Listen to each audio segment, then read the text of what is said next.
So for this one, I see fours as being a very kind of calm, subdued number here. So we've got the Four of Swords, which is mental rest, letting your thoughts rest.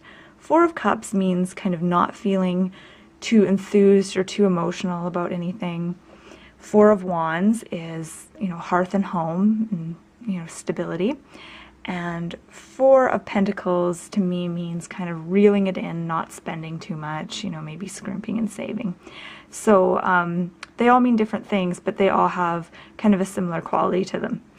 And sometimes, like with the fours, I find it's kind of obvious to see the theme. Other numbers like 8s and 9s, sometimes I find it kind of hard. So if you don't see any obvious theme or similarity, notice what the differences are in the cards and just kind of compare and contrast.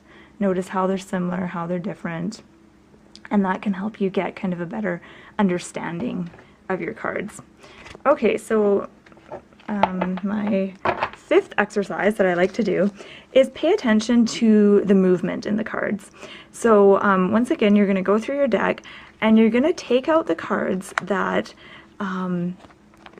where there's obvious movement in them. So you'll just remove the cards where it looks like there's a lot of action, a lot of movement.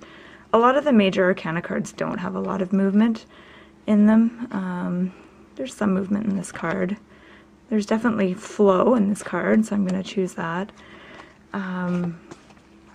Cards like the Tower is a really obvious one. Movement, there's falling downward.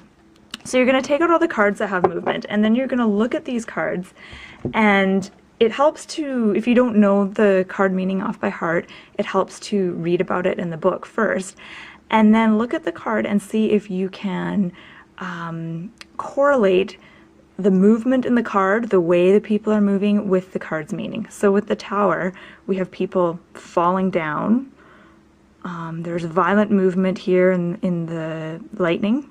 There's sudden, flash, violent movement here. And that really does personify kind of the card's meaning, which is, sudden change and, falling down. And with the Ace of Cups, again, we have a flowing down, but it has a different kind of feel than the Tower. And there's definitely a sense of flow, and this card seems very happy. So again, the way the water is flowing definitely has to do with the meaning of the Ace of Cups, which is like an overflowing of good feelings.